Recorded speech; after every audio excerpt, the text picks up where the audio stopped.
Hello and welcome to The Gist. I'm your host, Chris Vetrano, here every week to break down all the things that are happening in pop culture and interviewing the people that make it pop. Last week, we dove deep into the career of pop singer Kelly Clarkson with our friends from the Miss Into podcast. If you haven't checked out that episode, do so later. But today's guest is a fitting and incredible follow up. She entered our lives when she became the third runner up of season 2 of American Idol. And since then, she's used her silky smooth vocals to deliver pop, dance, Christmas, lullabies, and R&B jams that we just can't get enough of. Her new Best Of album is out later this year, and her new single drops August 18th. I can't wait to get all the details from her. Please welcome to The Gist, the eighth world wonder herself, Kimberley Locke. You get to write all of my intros. Okay, perfect. Well, Kimberley, thank you so much for being here. This is such an honor. I'm such a fan. Thank you. Back in the Idol days, as I started, we did an episode deep diving Kelly Clarkson, and of course, couldn't talk about her without American Idol, where she got started. And one of the things that we talked about was that season 1. No one really knew what the show was. I think producers, I think everybody didn't know what to expect. And then it became this mega pop culture moment, and enter you onto the show. And what a difference that must have been. And at that point, you knew what this kind of American Idol machine was. But tell us a little bit about like how you got there, and then, what your experience on Idol was like.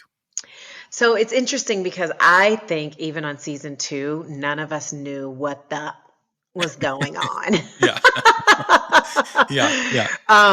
I think we walked into this perfect, amazing storm of all kinds of possibilities. And so when I auditioned for American Idol, I was in Nashville. Mm-hmm. I had just graduated from college. I was actually working Shout out Belmont. went to Belmont University. I graduated, and I was working for a branch of ASCAP, doing licensing, funny enough. And I remember, I'm a very type A personality, so I've always had a plan A and a B, C, D, E if I needed it. But I had already executed my plan B, which was going to law school. And so I had spent my last year in college kind of, really prepping for that scenario. Mm-hmm. I had been singing in Nashville for a very long time and singing in multiple bands and doing that in clubs and stuff. And that is not what I wanted to do for the long term. It was great when I was in college. It was great in Nashville because that's where I cut my chops and I learned, everything that I know, really. I learned it in Nashville. And so when American Idol announced the second season and that they announced the cities, because that was a really big part of American Idol in the early years, what cities were they going to? Right. And so when they announced that they were coming to Nashville, my friends were calling me and saying, you have to audition. And I was like, nope, like I just got accepted into law school. Like I am not doing this audition, And what happened was I think I started to experience FOMO before FOMO was a thing, right? And I realized that I had gone to every audition under the moon. I said in an interview once, I would sing at the opening of a Cracker Jack box. It did not matter. And so this was kind of one of those culminating moments, where I was like, okay, it's one audition, go. Mm-hmm. And at least you say you went, and you don't have to worry about and do the what if, shoulda, woulda, coulda, but I went, and it was such a last minute decision. Oh my gosh. I tortured myself over this last final audition of my life. Right. And they were literally, Chris, when I tell you they were downtown Nashville, I lived like a mile and a half away from where the auditions were. Okay. And so I went, and it was crazy because the night before it was all over the news, and they were showing footage of people sleeping in tents and sleeping bags, and it was raining. And I was like, I am not Doing doing that. yeah, of course, of course. And so it was just one of those, it truly is for me now that, 20 years later, it's truly one of those connect the dots moments for me because we all come to those crossroads in our lives. And when we're standing at the crossroad, we don't really understand what Mhm. is happening. But hindsight is a beautiful thing. Yeah. And being able to reflect back and look back, it's painted like a beautiful, clear picture to me. Mhm. And I went on that audition, and the first day I got there, there were so many, there were people everywhere, Yeah. and there were so many people, they were passing out wristbands and telling, if you had a green wristband, you stayed. If you got a red wristband, you come back tomorrow. Got And it. so I missed like 4 days of work. I told my boss, I said, I'm going to go to this audition. I'll be right back. 4 days later, she's literally calling me like, are you coming back to work? So that's kind of, where I was. And, at that point, I had kind of reconciled myself to, I'm the kind of person that if I can't do something the way I want to do it, I don't want to do it. Like I Mhm. had a vision, and I also understand, putting in your time and doing the work. And I had been doing that work, and I'd had a lot of, opportunities come my way that did not pan out. A lot of, what's the word I'm looking for? False opportunities, if you will. Mhm. Always learning and teaching moments, right? But people promising things or presenting things that weren't really exactly what they said they Mhm. were going to be. And so I just kind of felt like, you know what? I'm not just a singer. I'm a lot of things. So there's only two things I ever wanted to do, and that is be a singer and a lawyer. And the local newspaper interviewed me when I was in the 5th grade, and I said that. And Amazing. so I spent the weeks after auditioning for American Idol and getting the golden ticket, I spent a lot of days on my mom's couch Mhm. reading that article, crying because I'd already enrolled in law school and I was going to have to withdraw. And I'll Oh. tell you, one of the most torturous things I've ever done in my life was take the LSAT. Oh, I'm And sure. I did not want to take it again. Oh gosh, I can't imagine. Yeah. But it paid off because you end up on the show, you make it all the way through, and like we said, it was, such a wild time of Idol because I think, we were talking to, I think Kelly Clarkson's album, I think actually came out during the season of, and I think Mhm. she came and Yeah. sang her first single or whatever from it. And but none of the idols had put out records yet at this Right. point, but still it was like in everyone's home, it was on every magazine, it was like making the news every It night, was it was wild. everywhere. When I tell you it was everywhere, we couldn't go anywhere because Yeah, we were everywhere. yeah, yeah. And this is, we were, one of the things we were talking about is I remember on the first season they had showed a lot of clips of like the cast living together in a house like on the off times. Did you guys also do that, or did they scrap that for season 2? They kept that for season 2. Okay. We actually had a house in the Hollywood Hills, Mhm. and that was fun. That was kind of like our safe space, Yeah. and our place to retreat. Um, that was an interesting time for me because I was 20. I had just turned at 25 in Mhm. January. So I was the oldest contestant, but I had also been living on my own for like 4 years. And Right. so to all of a sudden go from having my freedom as an adult to being chaperoned everywhere, like that was a huge adjustment for me. Yeah, no, I can Yeah. imagine. Yeah. And, but also imagine though there was like not a lot of downtime during that. No. Like you guys were just constantly doing something. No. Somebody asked me once, when did we practice our songs? And I said, in our sleep. Like literally. I mean, the show was so popular, right? Mhm. I mean, we were getting up in the morning. We would have 5:30 a.m. call times, but we wouldn't get home till like 1 o'clock in the morning, Oh, wow. 1:30, and so I try to explain it to people sometimes, but it's really hard because the thing that we were there to do, we did it the least. Mhm. We were there to sing, and we did that the least. But it was a great time. It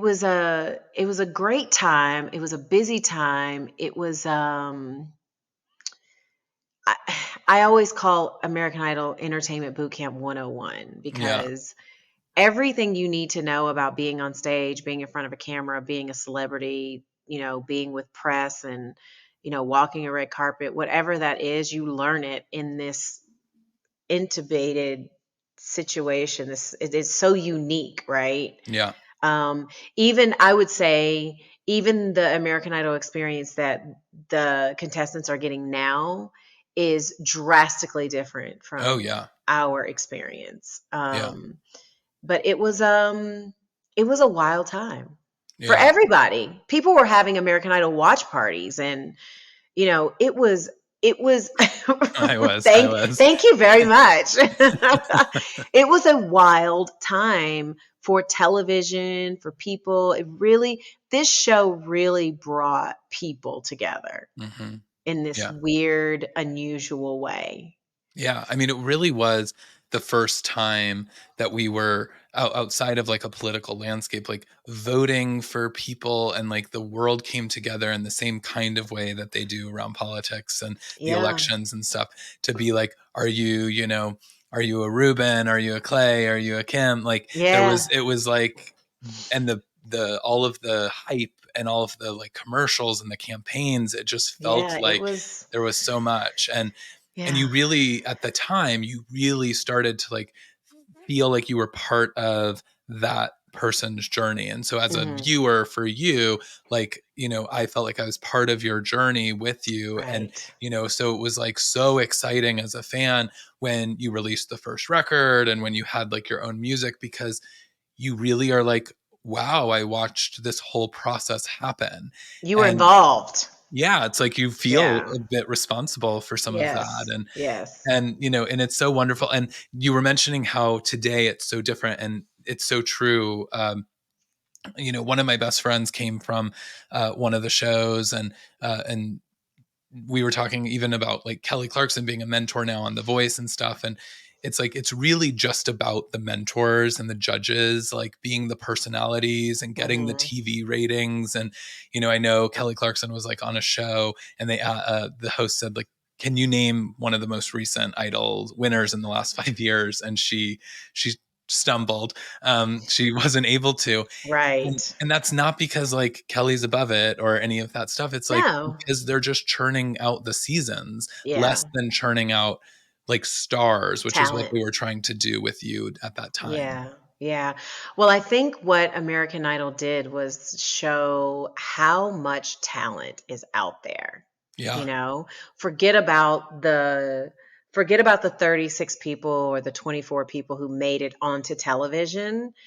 There are thousands and thousands of people out there who are uniquely talented, yeah, right? And that's, the whole industry has changed since mhm, then. If you think mhm, about it, I look at my career and I had an album, a maxi single, mhm, I had singles, actual physical singles. Clay mhm, Rubin and I, Kelly, we all mhm, had albums and physical singles out there, right, and the landscape has changed so much. I mean, we were still doing radio tours mhm, and radio shows, and those things are fewer and lesser these days. But you definitely, I don't even know if people even go to radio stations anymore yeah, for interviews, and it's just so different. We were in this very interesting time of the industry, but also not just the industry. It was television, radio,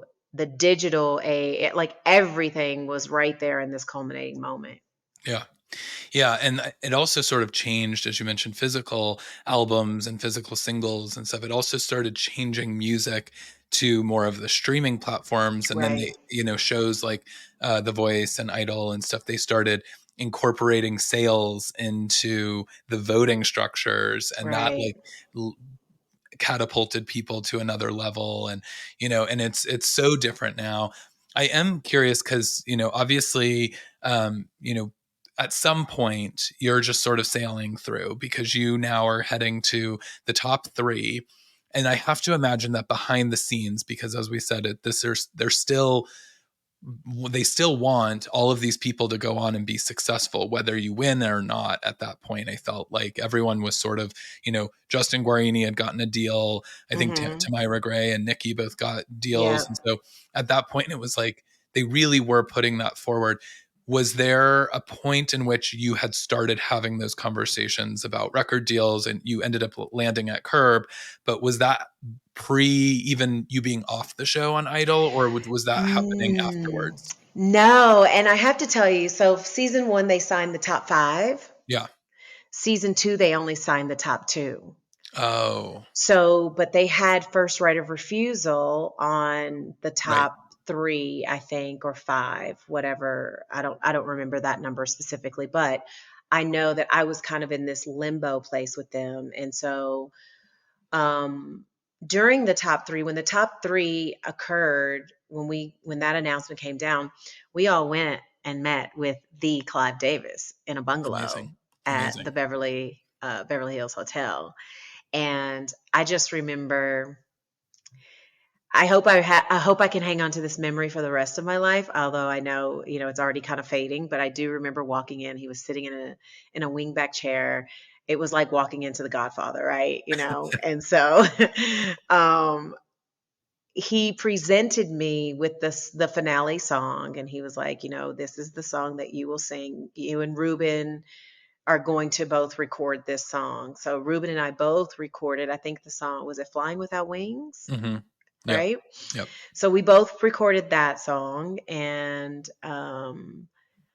you know, and then basically it's all about the vote, right? What happens. So it's one of those moments where that moment for me really felt surreal. Hmm. I'm a huge Whitney Houston fan, so sitting in the room with Clive Davis was just like one of those moments like, this is not even possible. It's Yeah. not even happening, right? Yeah.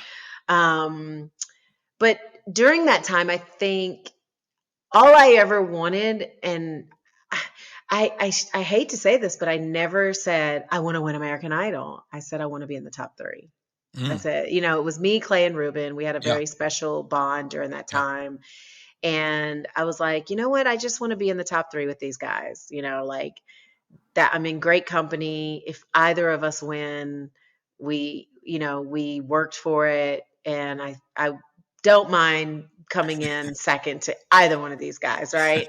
And so that's kind of how I felt about it. And I thought about that afterwards. I was like, oh, I wonder if if I wanted to be it, come in first, right? Power of Hmm. manifestation, right? Did I manifest that top three? Probably.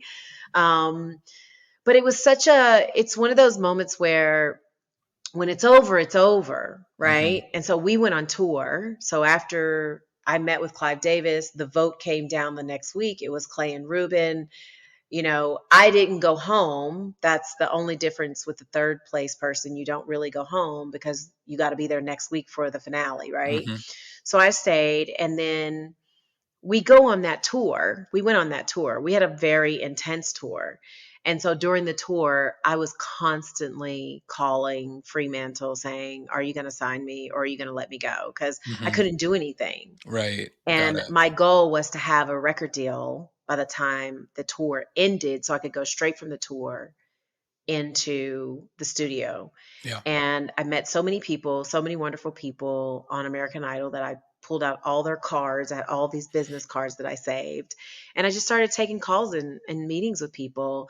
And one of my really dear friends from Billboard, Fred Bronson, he and another person kind of really helped me make that connection with Curb Records. And then during the last leg of American Idol, Mike Curb and his wife came to Memphis to meet me and offer me a contract. And Amazing. so it was, again, if we're talking about manifestation, I got exactly what I wanted. Hmm.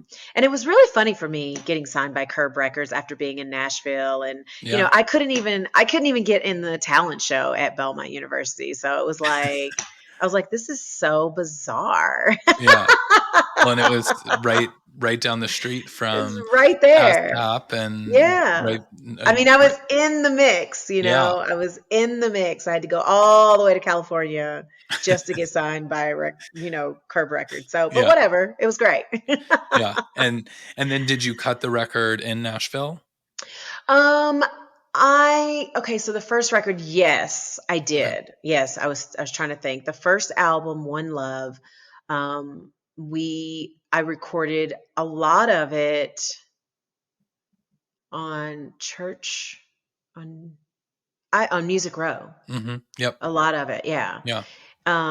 So I didn't write any of the songs on the first album because I was like, I don't even know if I can do that, right? Like there are lots of really amazing songwriters out there. Let's utilize their talents and their gifts. And Yeah. so I sung a lot of songs. I mean, I don't know how many are in the vault that are unreleased, but there are a lot of unreleased songs because I think I demoed like 100 songs. Oh, wow. Yeah. Yeah. But Yeah. then you guys, found magic with the Eighth World Wonder. Yeah, so Eighth World Wonder was already recorded. It was kind of a weird, bizarre thing. This young girl, I cannot remember her name, but she had already recorded Eighth World Wonder Okay. and was slated to release it. And so we had to go through this whole process of pulling it off of her record. It Oh, was no. kind of icky. It Hey, was it happens not, all the time. it happens, right? But it Yeah. was just like, I was like, wow, like she must feel like not great, about this. And so I recorded that song in Nashville with Sean Schenkel and Josh. Hmm. He married Kelly Pickler. Hmm. Josh, I think his name was Josh. Yeah. And he passed away Yes, earlier this year. Yeah, he so did. Yeah. that was sad. I had a lot of good times with him. He had a flying squirrel that I used to play with. Oh my gosh. How It was amazing. so funny. And so that song really kind of changed all of our lives. Yeah. Yeah. And that song had a life of its own before I even came along. And that's kind of what I learned about songs. On my second album, I recorded an Alan Rich song that had a life of its own. The song had been around for like 20, 25 years, and Oh, everybody had recorded it, and it never made it onto anybody's album. that's And I so think it made it interesting. onto mine. Yeah. So some of these songs, like artists, we have our own path. Some of Hmm. these songs have their own path, and it's very interesting, you know, um, when you start to learn the history of a piece of music. Yeah. Yeah. And I mean, sometimes it just needs the right artist or, That's it. whatever. And That's it. you gotta put it together. And, Yeah. I know sometimes too, they, will put an artist on it and kind of put it out and put some feelers out on radio and stuff and see how people are responding to it. Respond. And then they might bring a different artist in Right. and actually that they think can like catapult it to the next. Yeah. So you Yeah. were able to do that for Eighth World. And I'm assuming that that now it has like had a resurgence because it was nominated for Record of the Year at the Las Culturistas Awards My team earlier and this year. I, my team and I, we were like, what is this? Like, what is happening? And I was like, I don't know what that is, but that was really cool. Yeah. It's Yeah. I it was so funny when we I had followed them and saw that they nominated that, and I was like, well, that's perfect because like it needs to get its dues and it needs to Thank be you. one, it's still on all of the playlists that I have usually after a little too much drinking and we're all standing around singing in the kitchen. It's like, we Yeah. start going to the classics, and Eighth World Wonder is Hmm. always one of them that we, Thank you. start belting out. And that album was so good too. You had so many songs that, I thought you could have gone deeper with singles on that album. Hmm. Because there's like just so many good ones. Yeah. Could have been. I was surprised that your song with Clay didn't like. You guys didn't put that out, but I'm sure that there was politics with Clay's album, and Yeah, there's so I'm just going to say it because it's true. There were so many politics. I can't yeah, even like I can't even begin to tell you the politics. oh And yeah, it was very disheartening for me as an artist and as a young artist, right? Naive artist who's just thinking about the art and singing and doing what I love to do and living my dream. A lot of stuff got shut down because of mhm, politics. yeah, It's interesting. And it happens to every artist. It is oh not yeah, unique to anyone. Every artist experiences that. yeah. Yeah. It is the industry, Yeah. unfortunately. The and the second single, Wrong, was that like something that you were really excited about bringing out, or was that a decision by the label? I was excited about that. I think it was a label decision, but I was in full support of that. That song, when it comes to music, I am a bit of a chameleon, right? Hmm. I just want to sing good songs, and I just want to sing not just good songs, but songs that I can deliver, Hmm. right? If I can deliver it, I don't care what genre it's in, Right. right? And Wrong was one of those songs. It was out there for me in that Tina Turner space Mm-hmm. where I really got to just be raw Hmm. and be me, right?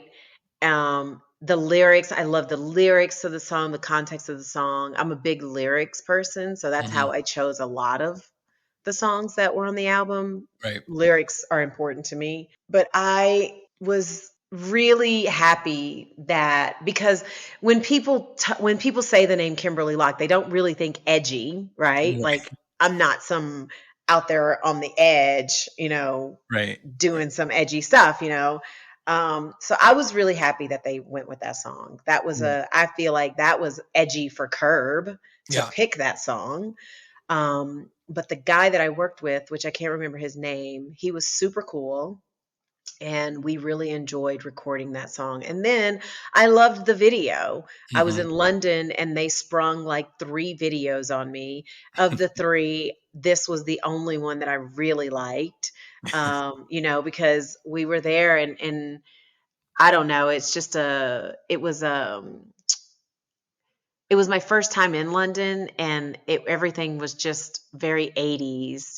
Could have Hmm. been was filmed in London, and it's very like when you look at that video, you're like, wow, right? But whatever. I was young and it was fun and we did it and it was okay, right? But Wrong was one of those like I felt like that could have that could have been a path for me actually. That rock. Like I do love Yeah. that part of my voice. And so I was happy about that choice. And Yeah. I still like that song. Yeah, I always loved it. I felt like it was kind of its own standalone on the record in that sort of Mhm. space or that sort of sound and genre. Yeah. And so it was like I was curious, like, is that who you are, or is that maybe where you're going to go next? And then I think like with based on a true story, had more sort of R&B and you kind of went more of Yeah. that direction. And so I was like, I wonder if the Wrong thing was just sort of one that they threw on because it had likeness to like Miss Independent and Yes. so, people obviously compared the two and they were like, oh, is Kimberly just kind of going to do the Kelly Clarkson thing? And is that an Right. idol thing? So I was curious if like the label was like, that song's got to be on there. But if you were like, it wasn't Yeah. really me because you kind of went down more No, of this that was R&B. Wrong was always a part of the collective of Hmm. music. It was not one of those things. I had a lot of fun recording that song in the studio. Yeah. And it was different. The thing about recording in Nashville is that Nashville has a sound, right? Mhm. And so I think that was one of the things that the label was trying to not not combat, but kind of overcome a little Right. bit.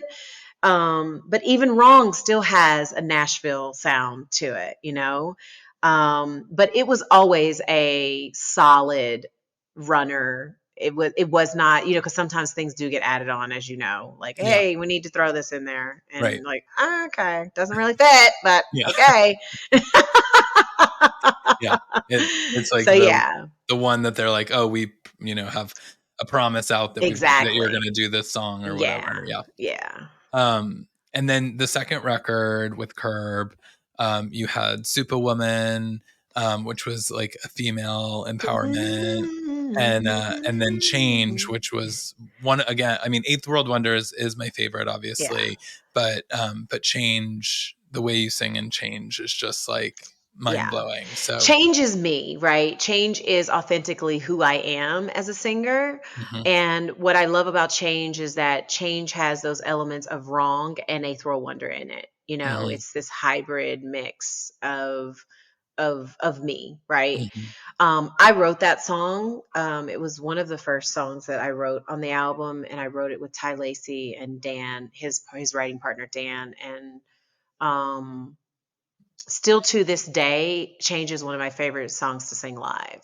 yeah. And that song has so much meaning to it. That album, based on a true story, the growth for me as an artist between One Love and Based on a True Story is like tremendous. It's almost like it's two different artists, you know? Um, And how long in between was the first record? so that's a good question. Eighth World Wonder was released in 2003. Hmm. I think, and or 2004. And Based on a True Story came out. I might have this wrong. No, it had to come out in 2007. Okay. So 4 years, 3 or 4 years And were you time. working One Love throughout that whole time, or did you take a break to sort of regroup for this I record? took a break, and it took me a year and a half to to write Based on a True Story. And Nice. so, that's the other part of, being an artist. Like, there are seasons, right? You have your writing season, right? Mhm. And then you've got your studio recording season, and then you've got your promotion season, right?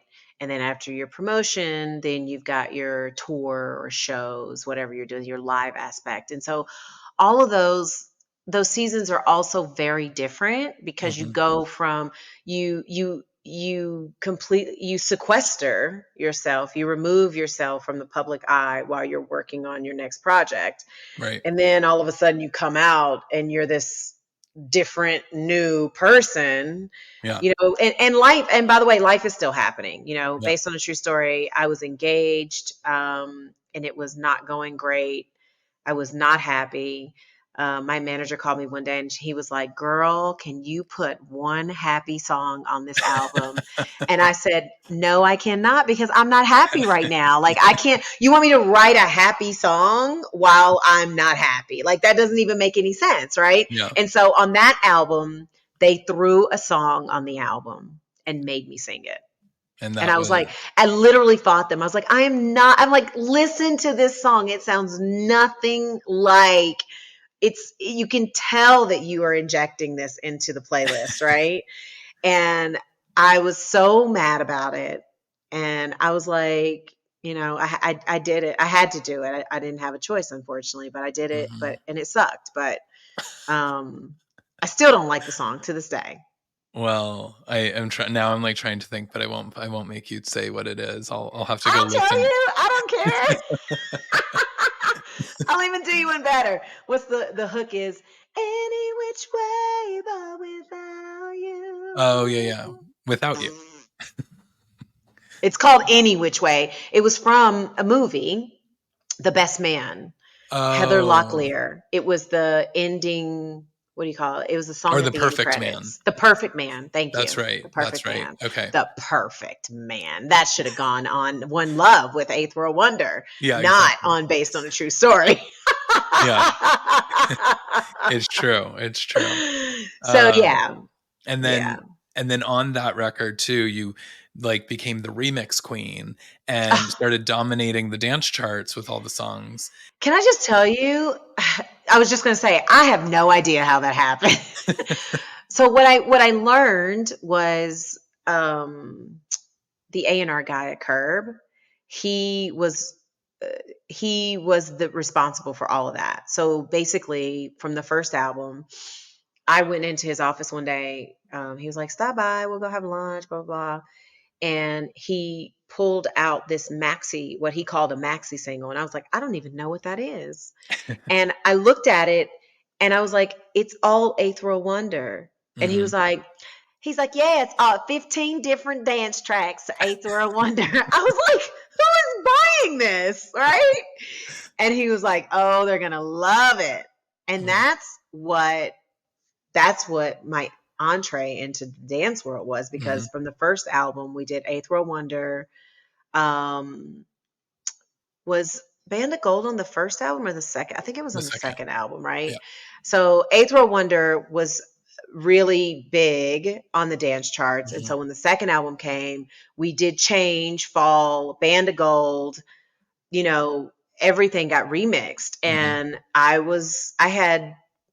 had a lot of number one dance hits. Yeah. Thank you very much, Dance World. Thank Yeah. you. And Thank you how very did much. that sort of impact, if at all, your live show at that time? Like, Oh my did gosh. you feel like you needed to do more of a dancey version, or did you stick with the Um, originals? Funny enough, I didn't have a choice, because what was happening is I started getting booked for every gay pride across the country. And I was Of course. like, I don't need a band to do these songs, you know? So I would sing the track, and it was great, and it Yeah. worked, and they loved it. They ate it up. Hmm. And listen, I mean, that was a wild, wild phenomenon to me. Yeah. That was wild, but I loved it. I loved Yeah. every minute of it. Yeah. You were just like you and Kylie Minogue up I there. Like, know, right? I know. When I realized like how big Kylie Minogue was, and that I was like on that level at that moment, like they wanted Kylie Minogue and Kimberley Locke. And I was like, what? I was hmm. like, little old me. And I know. I love it. I love it it. was great. It was really, really great. Yeah. And so now you're getting ready to release later. It's in October. You're Yeah. releasing Best of Kimberly Hmm. Locke. Yeah. So what can you tell us? I heard that there might be some surprises, like maybe some songs from the vault. Tell Yes. us a little bit about what we can expect from this Best of album. Well, first of all, the single that's going to be dropping this week, if you pre save the album, you automatically get this single on Friday. You don't have to Yep. wait till October. So, this song was written by Andreas Moss, and it's actually a duet, which I really enjoyed recording. I recorded it with Dave Auday. And Andreas wasn't there, but Dave was there. We met in New York at a studio, and um, that was my first time meeting Dave, even though he had remixed Band of Gold and it Yeah. was a number one. His Yeah. version was number one on the dance chart. So it was really nice to be in the room with Dave and working with him. And it was just great to be back in the studio, recording something different and something new. Yeah. And so that's going to be fun to hear and see how people react to this particular song. Yeah. And that's Now, Keep on Falling in Love is the name of it. Keep on Falling in Love. That is the track. Yeah. Yeah, the title of the track. And so the other piece of this is that there are songs that have been in the vault that people know exist, um, that are going to be on this album, but they've never Amazing. they know they exist, but they've never been released. And people have been writing to me for years, and I'm like, out of my hands, like I'm zero control. I cannot help you, right? And so that's going to be interesting to watch those songs, be reacted to. Yeah. I mean, because those songs are 20 years old, so are they are they going to sound relevant? No, they're not. But it's one of those things that they've been in the vault, Yeah. and um I look forward to getting people's take. There's also Dave All Day did another remix on a song that's going to be good. I think Amazing. people are going to, I'm not even going to tell you what that one is, but um that's going to be, I'm excited about that one as well. So it's like a couple of new things and then these things that have just been in the vault, man. Like, Amazing. yeah, I And mean, did you re-record these ones from the vault, or are these the originals? they're the originals. Awesome. Yeah, I mean, getting a phone call from the label saying we're going to do a greatest hits on you is kind of, you know, mind boggling a little bit because you're like, the first thing I said was like, how many hits do I have? You know, the best of. I'm like, do I have enough best of? And I do. I realized when he sent the track list over, I was like, oh, yeah, these are all the songs that people love. These are the best ofs, you Yeah. know? So, Yeah. And yeah. is this with Curb? Yeah, it's with Curb. Oh, Yep. okay. It's Awesome. with Curb. Yep. Well, that's exciting. It's very exciting. It was completely unexpected. As you know, in the industry, it's like, you know, there's crickets, you know, and then all of a sudden it's like, hey, we're doing this thing. Let's do it tomorrow. You know, that's kind of how it was. And I was, you know, pleasantly surprised. I think that I had sent over my new Christmas album that I released last year, Yep. Christmas is Here. I had sent the music over to Brian and he called me immediately and said, hey, I've been going through your vault and listening to your music. That's how he talks. So I love mimicking him. Yeah. And so we had this conversation. And I was like, great. And so I went into the studio shortly after that, but I recorded this song 2 years ago. Oh my So gosh, amazing. it's like we're doing it now, and then crickets, Yeah. and it No. was like we're ready to go. 2 years later, you know, it's Yeah. wild. You just Yeah. got to go with the flow. It's been a weird 2 years, to be fair, and I think To be fair, yes, everybody's been yes. trying to figure out how to like get back This to is some true. normalcy This and is what the new true normal is. because I went into the studio right after the pandemic, like Mm, right after, like literally, you know, we were still having to wear masks inside and right. all of that. So it was like, it was a weird time, but we did it. And are you still spending your time in Nashville, or I know right now you're on the West Coast, but Hmm. is Nashville still home to No, you in some way? not really. I haven't been to Nashville. Nashville hasn't been home for a while. I've been in Connecticut for like the last 12, 13 years, maybe Hmm. 14 years. So that has been home Okay. for me. Yeah. Yeah. So Well, I have friends and family there. if you haven't been to Nashville lately, it's very different than Oh your my gosh, it's ASCAP so days. different. Oh my gosh. Can I tell you, one of my first trips back home several years ago, after not being there for a while, I literally was driving around and I was like, I don't even know where I am. Yeah. I don't know where anything is. I don't know when this happened, but this is like, I don't know Nashville anymore. You know, Yeah. it's Yeah. wild. Yeah, you knew it in the good days. Yeah. There is no Music Row anymore, which is so sad. And, now Wow. downtown is all the, big name, the Blake Shelton bars and the Alan Jacksons and Wow. these 3-story bars that like the Oh honky my tonks are gosh. gone that people, Right. That so we love many, so much. yeah. I mean, Yeah. now it's like you go to like Robert's Western World or something because it's the only one that like still has kind of that old vibe of what old Nashville used to be. Wow.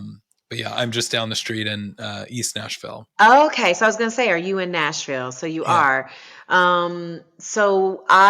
When I was at Belmont, I bought a condo right behind Zany's. That's where I Oh, lived. Yeah, that was my um, hood. yeah, like 8th Avenue ish, Yeah. 12 Yep. South ish. Yeah. Yep. It's right over there. Probably also very different since you're Very different. here. Oh my gosh, very different. There was a beautiful church at the end of the street, and they have completely torn that church down and put like condos there. Oh, I'm shocked. I mean, there Yeah. are a lot of the old churches like are now hip Yeah. restaurants or like other things, but I'm Yeah. surprised that they tore it down for condos. But we're getting Yeah. a lot of condos here. A lot of condos. Yeah. Yeah. Well, and then I know you founded your own entertainment company, I Am Yeah. Entertainment, which you started by saying that you wanted to do two things when you were a kid: be a lawyer or be a singer. And I wonder, is I Am Entertainment sort of feeding this other side and this other passion for you to be so ingrained in the business side of things? It's so funny, right? That's a really great question. I started I Am Entertainment in 2011, and its original intention was just to house everything Kimberley Locke.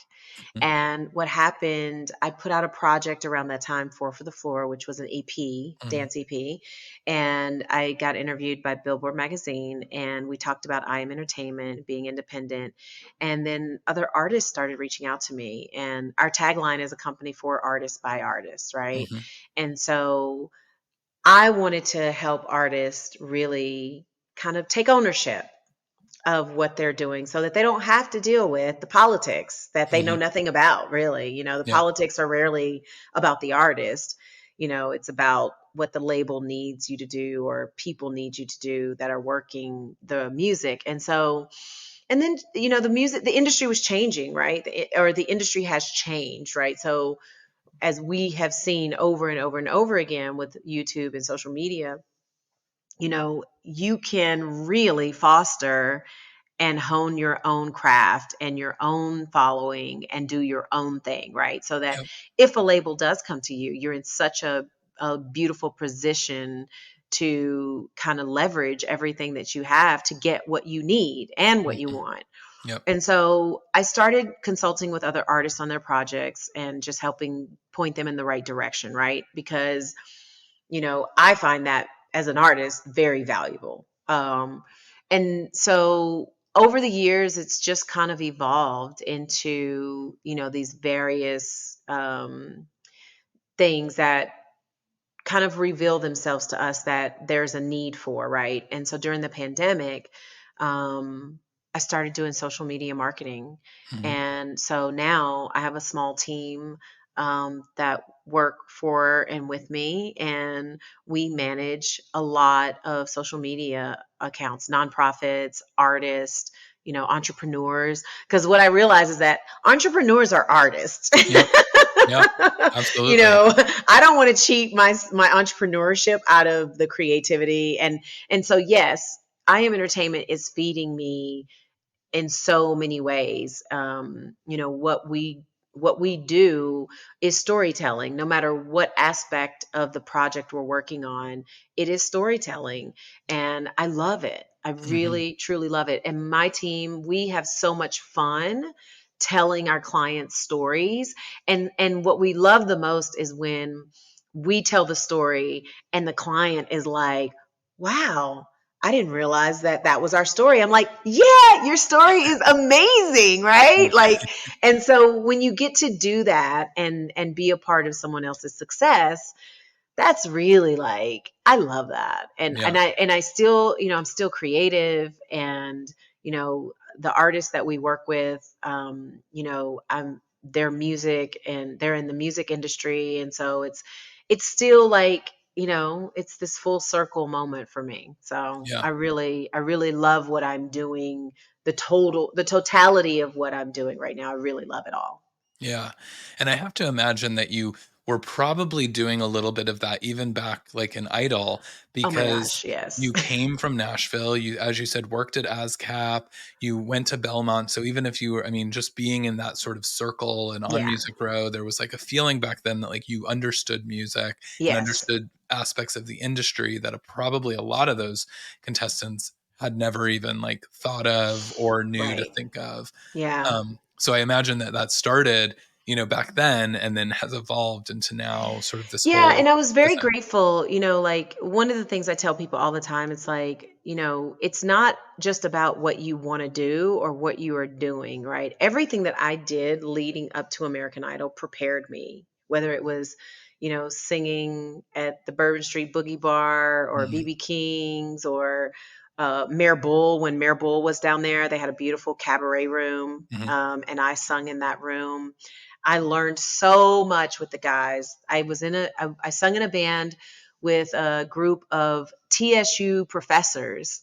Oh, They were wow. all music professors, and these guys, not only were they talented, but they were so much fun to be on stage with, and they were old school, right? So I learned so much from being with them and around them and working with them. And so what I realized after American Idol was that everything that I had done, up to that point got me to where I was. And when I got to American Idol, I was so prepared. Like Mhm. I was I was so prepared, I was shocked. But I realized that everything I'd done up until then was in preparation for that moment, right? And Yeah. so that's what I say to people, don't discount where you are and what you're doing, because it's not about it's not even about where you're trying to go, right? It's about where you are now, collecting those tools so that when you get there, you're prepared, Yeah. Yeah. So, It's amazing. Well, yeah. so Best of comes out, remind me, October October 13th. 13th. Yes. And then the single, Keep on Falling in Love. When you pre-save the album, which that link, I don't know if you have that link, but we can get you that link, and it's on my Instagram. So Yep. we have it there. Once you pre-save the album, you're going to get the single this Friday. And I cannot wait to hear what you think about it. Yeah, I'm very I excited. want a message directly from you. I will definitely message you and let you know what I think, because I have been a fan, and was voting back in the day, and Yeah. here we are today. Here we are. You said 20 years, which is like crazy to Mm, me, because isn't it? as I said, I still like listen to Eighth World Wonder like as if it was like a today song that just came out last Right. week. So, That's awesome. yeah, it's amazing. It was so great to have you here. Where can people continue to follow you and then stay up to date on what's next? Yes. So I am all over the gram, the Instagram, and I am uploading music, live singing to YouTube all the time. As a matter of fact, we just uploaded one of my favorites today, so check it out. Yep. It's from the Disney Mania project that I did back in 2007, and Hmm. it's one of my all-time favorite songs. So we're consistently uploading videos to YouTube, and I'm so proud of myself. I'm on TikTok and I'm doing it. I don't know what I'm doing sometimes, but I'm there. I'm going live on TikTok as well. And I'm doing some cooking and stuff on TikTok, because TikTok is kind of that platform that you can kind of do Different. whatever. So yeah, I mean, I think, you can connect with me on any of those platforms. I am there responding, and listening. So yeah, I would love to see people come over and find me and tell me what you think. Yeah, well, we definitely will. But thank you again for doing this today. This was so fun to just chat with you and Yeah. kind of walk down memory lane, and or down music row as it might be. And and yeah, it was such a pleasure to meet you. Thank you. You've got such a good energy, and Oh, you thanks, always Chris. did. And it's great to see that you're still the same girl Thank that we you. all met on Idol 20 years ago. Hey, that's all I know how to be. I love it. Thank you Um, so much. I appreciate this. yeah, thank you. And for all of you listening, don't forget to rate and subscribe so that you never miss an episode of The Gist. You can follow me at CM Vetrano. I'm on Instagram, Threads, Twitter, TikTok, all of the things. But until next week, make sure that you check out Kimberly's new single, and we will talk to you soon. Bye.